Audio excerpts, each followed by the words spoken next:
Hello my dear lovely friends, कैसे हैं। आज का वीडियो है कक्षा 6 के विद्यार्थियों के लिए। सब्जेक्ट है साइंस, विषय विज्ञान है। इसका है पहला चैप्टर जिसका नाम है भोजन यह कहाँ से आता है। इंग्लिश में इस चैप्टर का नाम है food, where does it come from. इस चैप्टर के क्वेश्चन आंसर्स करेंगे। सारे पाठ के सारे जो क्वेश्चंस हैं उनके आंसर्स इसमें देखेंगे। आइए सबसे पहले जो पाठ के अंदर प्रश्न है पृष्ठ संख्या 3 पर उसको देखेंगे। पहला प्रश्न है, क्या हमारे भोजन का पौधे और जंतु के अलावा भी कोई अन्य स्रोत है। उत्तर है नहीं, पौधे और जंतु के अलावा हमारे भोजन का और कोई स्रोत नहीं है। या तो हम भोजन करते हैं वो पौधों से प्राप्त होता है, या फिर ऐसा भोजन है जो जंतुओं से प्राप्त होता है। इसके अलावा और कोई ऐसी वस्तु नहीं है जिससे हम भोजन प्राप्त करते हैं।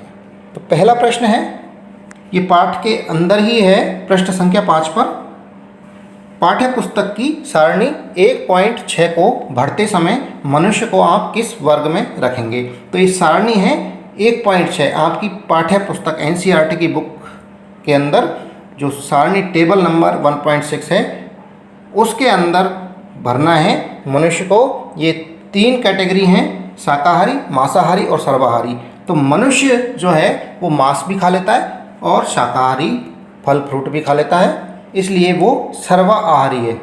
सर्वाहारी यानी शाकाहारी और मांसाहारी दोनों जो होते हैं, जो दोनों चीज़ खा सकते हैं, उनको बोलते हैं सर्वाहारी। तो मनुष्य है सर्वाहारी, इसलिए इसको हम रखेंगे सर्वाहारी वर्ग में।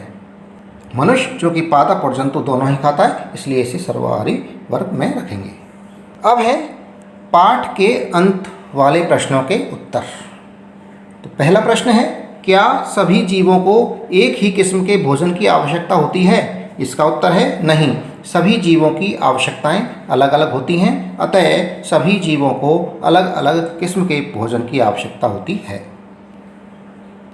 प्रश्न संख्या 2, 5 पौधों के नाम लिखिए तथा बताइए इनके कौन कौन से भाग का उपयोग खाद्य पदार्थ के रूप में होता है। 5 पौधे ये हैं। पौधे का नाम है पालक, मेथी और धनिया।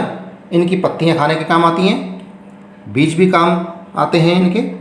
दूसरा है प्याज और आलू, इनका तना खाने के काम आता है। तीसरी गाजर और मूली। गाजर और मूली जड़ होती हैं, गाजर और मूली में जो जड़ वाला हिस्सा है ये खाने के काम में लिया जाता है।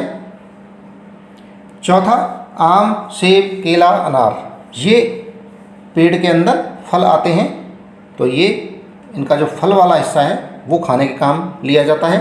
5वां है चावल, गेहूँ, बाजरा, मक्का, ज्वार। इन सब में बीज, इन सब का बीज जो है वो खाया जाता है, वो खाने के काम आता है। प्रश्न संख्या 3, कॉलम 1 में दिए गए खाद्य पदार्थ का मिलान कॉलम 2 से कीजिए। तो कॉलम 1 के अंदर दूध, दही, पनीर, घी, पालक, फूलगोभी, गाजर, शेर एवं बाघ शाकाहारी।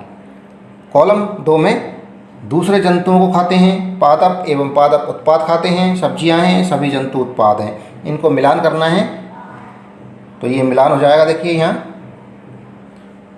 दूध, दही, पनीर और घी, ये क्या है, सभी जंतु उत्पाद हैं। दूसरा पालक, फूलगोभी और गाजर, ये क्या हैं, सब्जियां हैं। शेर एवं बाघ, ये दूसरे जंतुओं को खाते हैं। शाकाहारी पादप एवं पादप उत्पाद खाते हैं। प्रश्न संख्या 4, दिए गए शब्दों से रिक्त स्थान की पूर्ति कीजिए। शब्द दिए हुए हैं शाकाहारी, पादप, दूध, गन्ना, मांसाहारी। इन शब्दों में से इन रिक्त स्थानों को भरकर पूर्ति करनी है। तो चौथे प्रश्न का क, बाघ एक रिक्त स्थान है क्योंकि केवल यह मांस खाता है। तो ये शाकाहारी होगा या मांसाहारी होगा, वो लिखना है। ख, हिरण केवल पादप खाता है, पादप उत्पाद खाता है और इसलिए इसे रिक्त स्थान कहते हैं। ग, तोता केवल रिक्त स्थान उत्पाद खाता है। घ, जो रिक्त स्थान हम पीते हैं वह प्राय गाय, भैंस या बकरी से प्राप्त होता है, इसलिए यह जंतु उत्पाद है। अणे, हमें चीनी रिक्त स्थान से मिलती है। देखिए रिक्त स्थानों की पूर्ति देख करेंगे अब। ये हो गई है रिक्त स्थानों की पूर्ति। क, बाघ एक मांसाहारी है क्योंकि यह केवल मांस खाता है। ख, हिरण केवल पादप उत्पाद खाता है और इसलिए इसे शाकाहारी कहते हैं। ग, तोता केवल पादप उत्पाद खाता है। घ, जो दूध हम पीते हैं वह प्राय भैंस या बकरी से प्राप्त होता है, इसलिए यह जंतु उत्पाद है। अण, हमें चीनी गन्ने से मिलती है। ये लाल रंग के जो शब्द हैं ये रिक्त स्थानों में भरे गए हैं। दोस्तों इसी के साथ में ये वीडियो समाप्त हुआ। चैनल पर जो नए हैं वो चैनल को सब्सक्राइब जरूर करें। वीडियो पसंद आ रहा है तो वीडियो को लाइक करें। धन्यवाद। Thank you.